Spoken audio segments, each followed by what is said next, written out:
Bismillahirrahmanirrahim. Assalamualaikum warahmatullahi wabarakatuh. Anak soleh solihah. Hari ini kita melanjutkan materi teks eksplanasi. Hari ini kita akan agak mengikut ya. Ada dua materi, yaitu kebahasan teks eksplanasi serta langkah-langkah menyusun teks eksplanasi. Ya. Ini PPT belum Bu Ida share di e-learning. Ya, nanti kalian bisa langsung membuka video ini. Kebahasan teks eksplanasi itu Ibu rangkum ada 4 ya. Yang pertama adalah kata denotasi. Ya, kata denotasi ini adalah kata bermakna sebenarnya. Kenapa? Karena teks eksplanasi ini hampir sama dengan teks prosedur, yaitu menjelaskan sebuah fenomena atau peristiwa dengan sejelas-jelasnya. Ya, ketika sejelas-jelasnya berarti ini harus menyampaikan fakta. Nah, ketika menyampaikan fakta itu kita akan lebih banyak menggunakan kata bermakna sebenarnya atau kata denotasi. Ya, tidak menggunakan majas atau tidak menggunakan kata-kata yang mengandung makna ganda. Oke.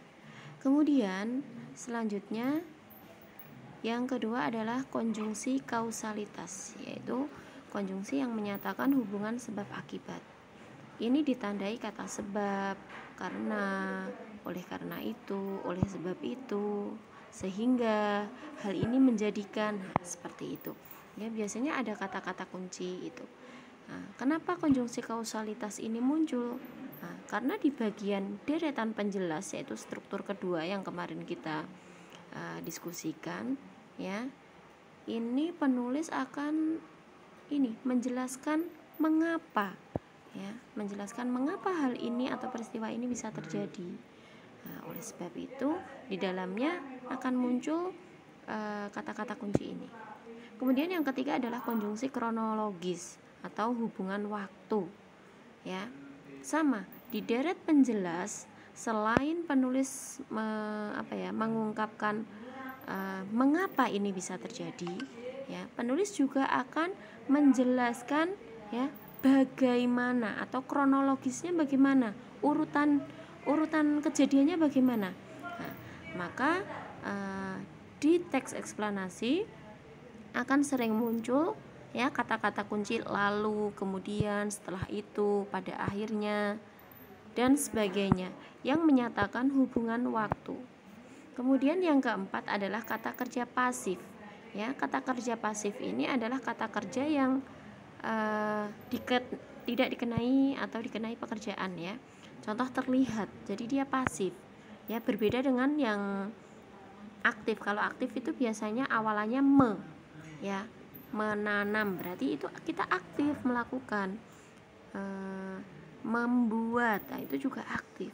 Tetapi kalau kata kerja pasif itu kita lebih cenderung dikenai pekerjaan. Contoh terlihat, terbagi, terwujud, terakhir, dimulai, ditimbun, dilahirkan. Biasanya imbuhan yang muncul adalah imbuhan ter dan di. Ya. Oke. Ini ada contohnya konjungsi kausalitas. Nah, ini ya, gempa bumi melanda wilayah bagian selatan daerah istimewa Yogyakarta. Sabtu 27 Mei 2006 pukul sekian, kekuatan. Nah ini di paragraf kedua. Gempa bumi ini mengakibatkan ini menyatakan adanya hubungan sebab akibat. Ya. Akibatnya apa? Puluhan orang meninggal dunia. Ya, di sini ada kata mengakibatkan. Kemudian yang kedua, konjungsi kronologis atau yang menyatakan hubungan waktu. Ya, urutan waktu juga bisa. Pada bulan keempat, di situ ada kata pada bulan keempat, muka telah kian tampak seperti manusia. Dalam bulan kelima, urut ya. Habis bulan keempat, bulan kelima, rambut mulai tumbuh pada kepala. Selama bulan ke-6, di sini ada kata selama. Urut bulan ke-6. Kemudian setelah 7 bulan.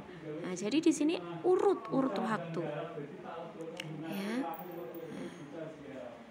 Oke, itu adalah ciri-ciri kebahasaan atau kata atau kalimat yang sering muncul dalam teks eksplanasi.